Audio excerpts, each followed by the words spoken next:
Tax talk heats up this week, and your veto session preview next on Capitol View.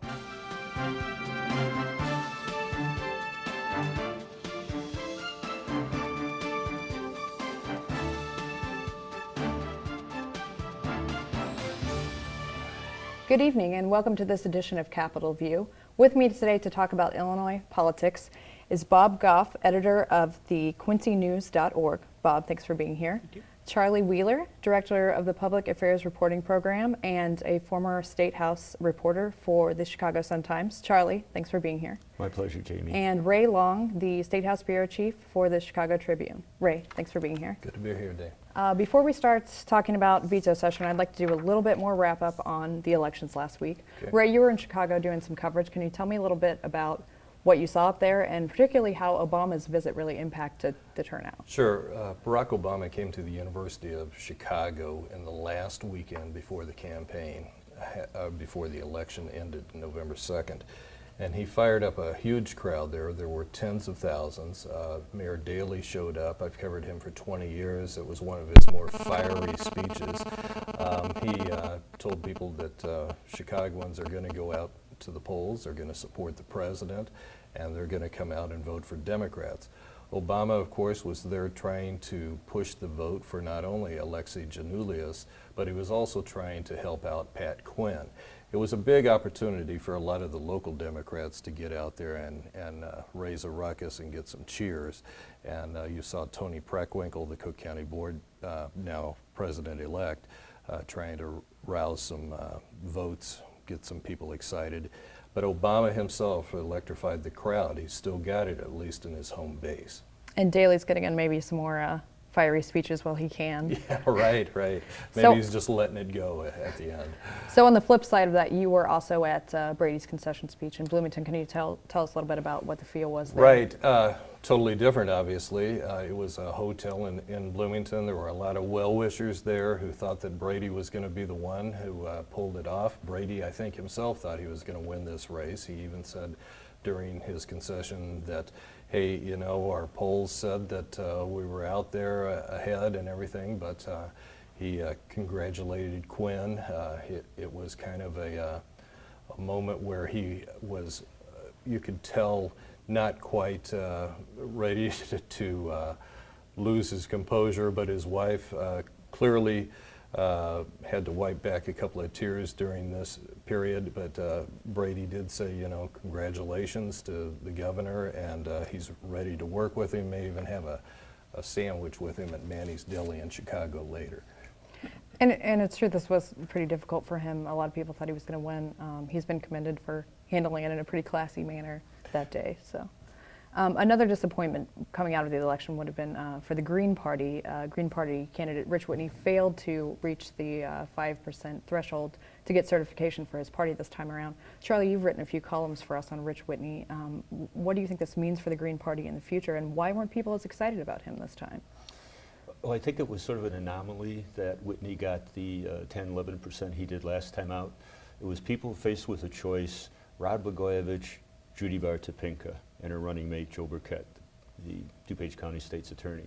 There were a lot of people who would not vote for Blagojevich to save their lives. On the other hand, they weren't ready to go for Topinka and Burkett, and so they chose Rich Whitney as kind of a surrogate none of the above. Well, this time around, there were several other none of the aboves. And so people who couldn't abide Pat Quinn but weren't going to vote for Bill Brady because of his conservative social stances had not only Whitney, they also had Scott Lee Cohn, who spent a small fortune of his own money proclaiming he was the only independent in the race. And they also had Lex Green from the Libertarian Party. So the people who, let's say you're a disgruntled Democrat, you can't be for Quinn, but you're not ready to vote for a Republican, you have these three other guys that you can vote for. And I think if you were to add up their three totals together, it would have come out to more than 10%. You can correct me if I'm wrong. Yeah, I think Quinn only got about 46% of the total, and so he's elected with less than a majority of the final tally. As was Rod Blagojevich. Right, and Blagojevich, even as I recall, got somewhere close to 48 or 9% of Yeah, he was 49 in the French. re-election, yeah, in the 2006. Well, a controversy that's coming out of the special election for U.S. Senate, Mark Kirk won the special election to fill out the rest of current Senator Roland Burris's term, and he is not going to be seated until it looks like maybe after the 24th, and there's been a little hubbub about this because he'll miss a few days of the lame duck session of the Senate. Do you have any thoughts on that? Well, and I know they are still counting votes. I mean, obviously, Illinois 8th is still, that one I don't think has been decided yet between Walsh and Bean. And if you're still counting votes, it's very difficult to go ahead and certify things. They had said this was the way it was going to be when this went out. Yes, I know lots of people who are, talking about this and saying, well, Giannoulias had won, he'd already been in.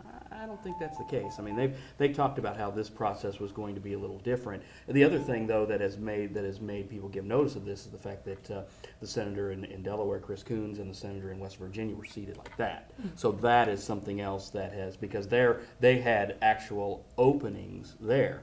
Here, we don't have an opening. Well, unless you want to call Roland Burris an opening, but there is a seat warmer right now, so to speak. So there's no real fodder out there for the conspiracy theorists.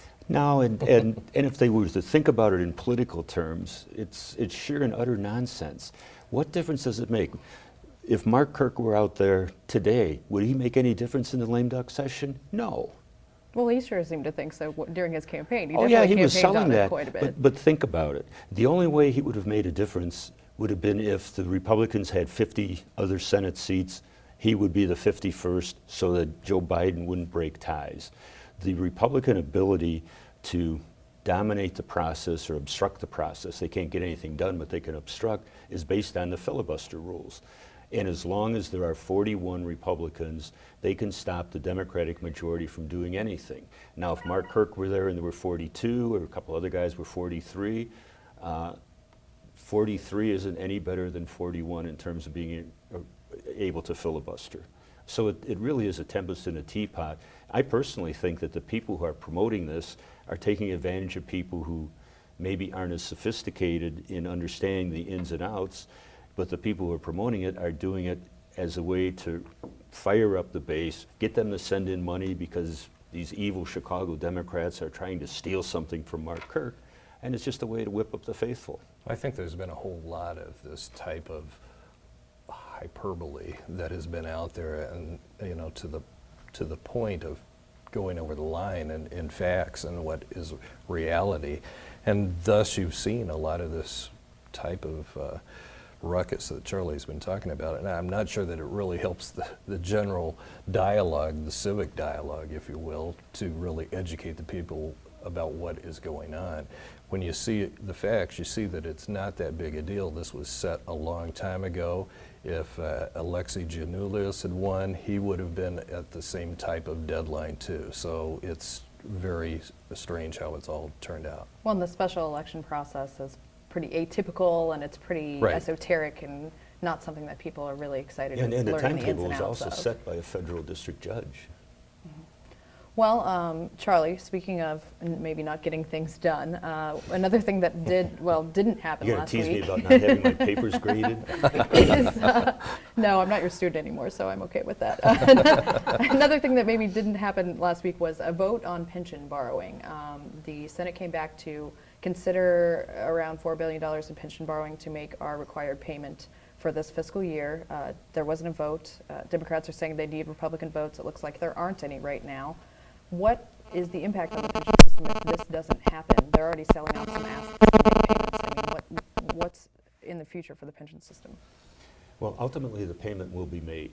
The question is, do we make it out of the dollars coming in from income and sales tax, or do we borrow the money? If we make that payment close to $4 billion out of income and sales tax, that's $4 billion that won't be able to go out to pay other people who provide goods and services to the state of Illinois. So it's, in my mind, it's kind of a no-brainer. You borrow the money at a favorable interest rate so that you can use your sales and income tax revenue to pay off the vendors that we owe billions and billions of dollars to.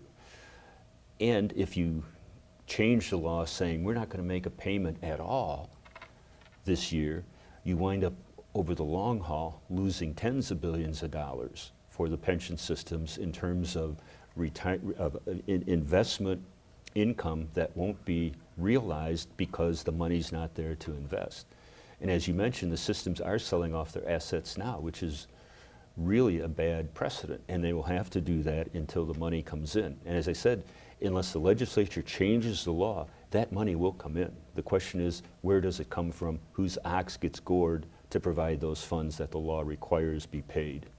Well, and to play devil's advocate on this issue, Republicans approved a similar pension borrowing plan last year. This time around, they said, you know, we were promised some things, we were promised some cuts. We didn't see those, so we're not going to support it again. Do they have a valid point, Ray, looking for cuts here? Well, I got to tell you, even when you try to do a forensic audit on what has been cut and what hasn't been, it's very difficult to get down to the line item detail that you want to see about what actually is cut and what actually isn't. Quinn has laid out figures that are very general, 891 million here and across board, you know, across different agencies here and there. But when you go to the next step as to what program in that agency or what person got laid off in that agency or all that, it's very difficult to sort out. So I know that the Republicans have tried to get this. I know that some of the Democrats have tried to get this. I know that it's very complicated to get down to the kind of granular detail that you really want to see so that you can say, yeah, there has been cuts. Now, the spending appropriation has been limited some, but it's also counteracted by the fact that not only is the amount of money they can't spend or they can spend limited, but they're also having to pay, you know, make new payments on bond, on all this borrowing from prior years too. And they're Plus they legally have billions of dollars of old bills, bills Right. that were incurred under a prior year's budget. Spending authorization was higher. The spending authorization is, I think it's like $3 billion less the current fiscal year than it was 2 years ago. But we have these old bills that are still out there to pay. And that further muddles the situation, as Ray was saying, because it's what we've been spending since July 1st isn't just for bills incurred under the budget that took effect July 1st. In fact, I would venture to say the majority of what we've been spending is to pay off bills that were left over from the prior fiscal year. Yeah, outside of things, regular costs like paychecks and things The like big that. I tick bet if you isn't- factor that in, I bet Yeah. we're still. Yeah, Isn't the big yeah. ticket item Bob, go that in ahead. education funding though? I mean, what's the number right now run up to for Chicago public schools? It's No, some astronaut. It's it's- 700 million or it's- something, isn't it's it? That's what definitely the in state the- owes yeah. them. Yeah, and And that's from the last fiscal Yeah, year. exactly, and that's not counting this year, because Right. Quincy's in the same boat, and in talking to the education officials in Quincy, you know, they said, look, we're hoping to get our money from 2 years ago, and we have not been promised the money we're supposed to get from the last year. So they're even talking about, the state might just say, sorry, we might owe you $5 million, you might only get 3. I mean, they do not have a firm commitment that they're going to get the money that is owed them. Yeah, and unfortunately, that seems to be the story across the state right now. I'd like to move ahead a little bit, talk a little bit about veto session, what might be coming up next week. There was a lot of talk about some pretty progressive legislation, such as medical marijuana legalization, civil unions, and abolishing the death penalty. There was a push to move some of this legislation, assuming that Brady might be elected as governor, and that it would have to be moved while Quinn was still governor because Brady wouldn't sign it. Well, now Quinn is governor. Will there be as big of a push? Will there be as much pressure to get some of these things done now? well, I do think that on issues like civil unions, there are, they just have a few votes they either need or can hold to try to pass that in the two chambers. It would be tougher in the House to do, and I was talking to one of the sponsors just moments before the show, and she was saying that, hey, you know what, this is an important issue, we've got to do this, and just if you set aside her comments, there's not only that energy to do it, but there are 6 fewer Democrats that will be in the House come next January when the new session is sworn in. The new set of legislators are sworn in. So Democrats who tend to be more likely to vote for these types of issues may not be there to cast their votes. You got to vote when you got the votes. If you don't have the people, you're not going to have as good a chance. So therefore, an issue like civil unions may get moved onto the front burner. So there's still some pressure there, maybe just not the really obvious Right, pressure right. of Brady becoming governor. And on the roll calls on these, I mean, it's going to be really difficult. I know Representative Harris, who is the sponsor in the House, says he doesn't want to move it until the votes are there. And I'm assuming with an issue like this, that's such a hot button issue, some people may change their mind at the last minute. I mean, it's just got to be really difficult to pin it down. There can be a lot of trades that go on in this. There was a gay rights issue involving housing and employment that came up a few years ago. And in that, there were some trades made. You vote for this, and I'll vote for your gambling bill, that type of thing. This could be the same kind of thing happen this round, too. There's another gambling bill that's hanging out there that could be a broad expansion around the state. And we'll see vote trading. That's not something new in Illinois or anywhere in the country. Charlie, you've watched this process for a long time. Quinn is putting pressure this week for civil unions quite a bit. What do you think? What do you think the odds are of this running perhaps in veto? I don't think I have as good a sense of it as Ray does, but I agree with what he said, that the opportunity to make this part of a larger package is there. If you look at the polling results, it suggests that most people in Illinois would be okay with civil unions. They don't want gay marriage, but they'd be okay with civil unions. And so if I'm a legislator, I can weigh that okay, this is not going to be a killer issue if I'm for it. On the other hand, here's something I really want for my district, and I can talk to the people who are pushing civil unions and say, well, I can be for you, but you have to help me on this, as Ray was explaining. I could see, that becoming very possible. I've also watched this stuff long enough to be pretty firmly convinced that ultimately we will reach the point where civil unions, and yes, even gay marriage, will be the law. And I say that because the public perception of homosexuality has evolved from something that is always kept in the closet, we don't talk about it, this is evil, to more of an acceptance. And I think it's because as more straight people realize they have friends and family members who are gay, they're more accepting of it. I remember when the legislation that Ray alluded to, making sexual orientation one of the grounds on which you could not discriminate in employment or housing, first was introduced or was considered back in the 70s in the Illinois House. It got about half a dozen votes. And some of the comments that were made on the floor during the debate made me cringe. They were the kind of things you would expect to hear in a sophomore locker room in high school. And that fast forward years later, and the bill ultimately is approved, so that now you can no longer discriminate in employment, housing, credit, other areas based on sexual orientation any more than you can on race. And so I see this process evolving to the point where it becomes a non-issue. And I think civil unions is a step along the way. Well, and Charlie, this bill offers what a lot of people would consider pretty basic rights, correct? Spousal rights like hospital visitation, being able to make end-of-life plans with your partner. Ray, are you aware of what are some of the other things that it offers? Well, it broadens out a lot of the very basic rights for people throughout the states. It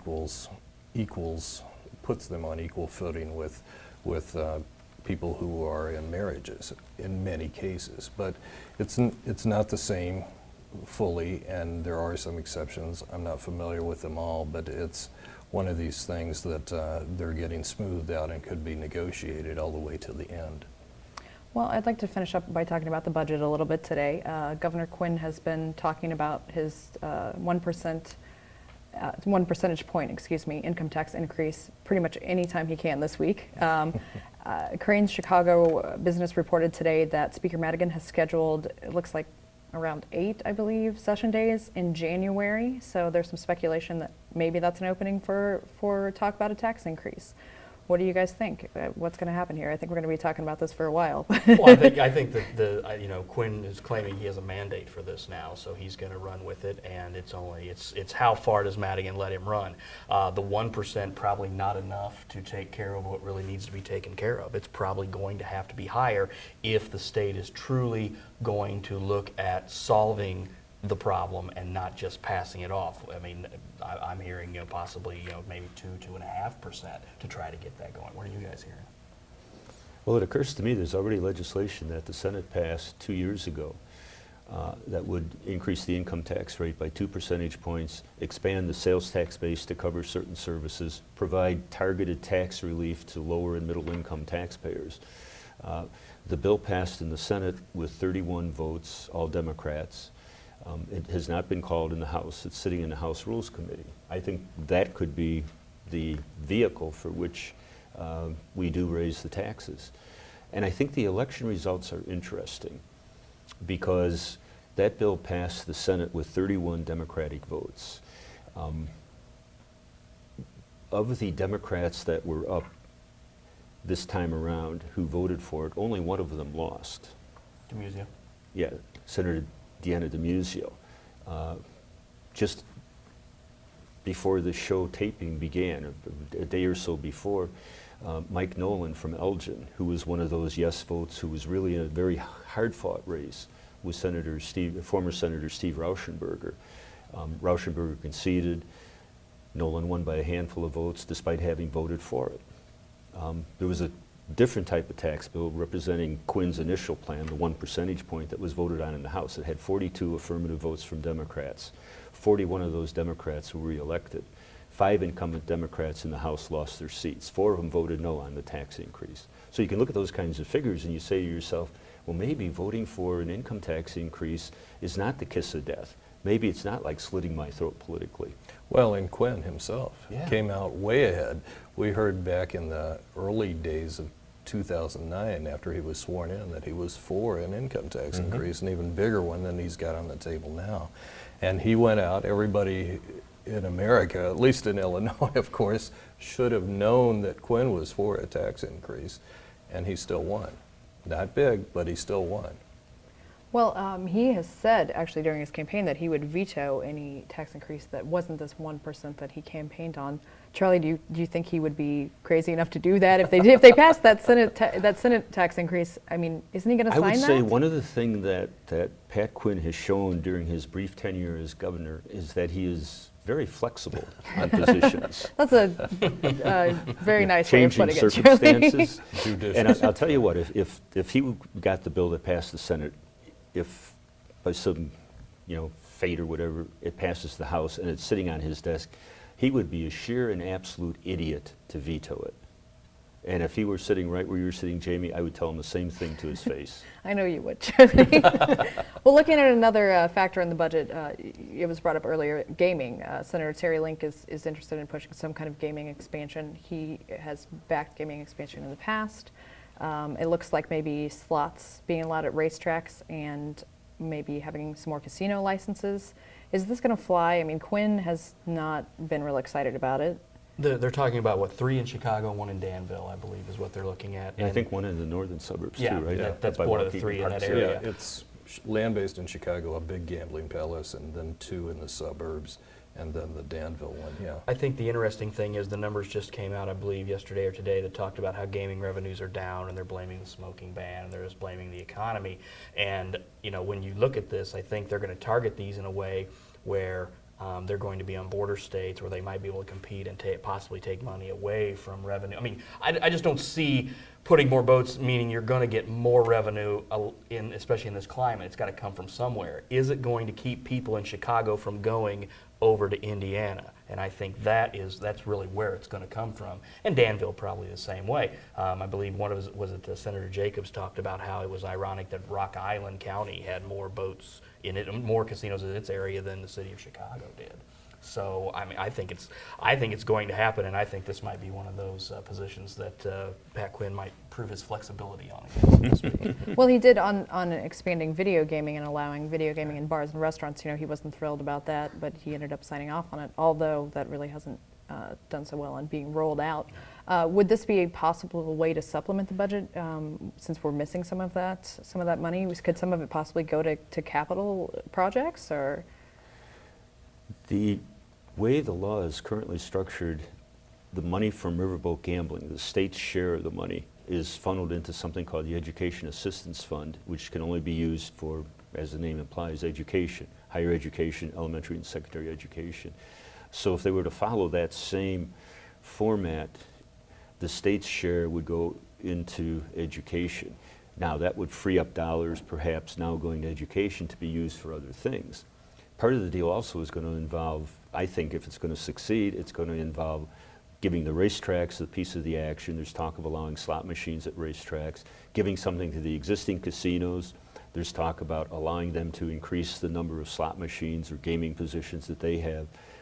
Every time Illinois talks about gaming legislation, it's a real example in the art of legislation, where you bring in all these different interests and there's something for everybody, and you put together a package that you hope is not so unwieldy that it sinks of its own weight. So yeah, it would bring in some money for the state. I think the estimate is what, $1 billion? Could be $1 billion, yeah. Yeah. And on the other hand, when you're looking at a $13 to $15 billion deficit, $1 billion is nice, but it's not going to solve your problem. But it could possibly fill the gap that the tax increase was intended to fill in education. And Speaker Madigan has said that a tax increase to pay down the state's backlog of bills might be a little bit more palatable. So all these moving Right. parts in the budget are the more you can have, the Oh, yeah, better it's off always you better are. to have more money. All right, well, we'll have to leave it at that. I'd like to thank my guests for being here today, Bob Gough, Charlie Wheeler, and Ray Long, and we'll see you next time on Capitol View.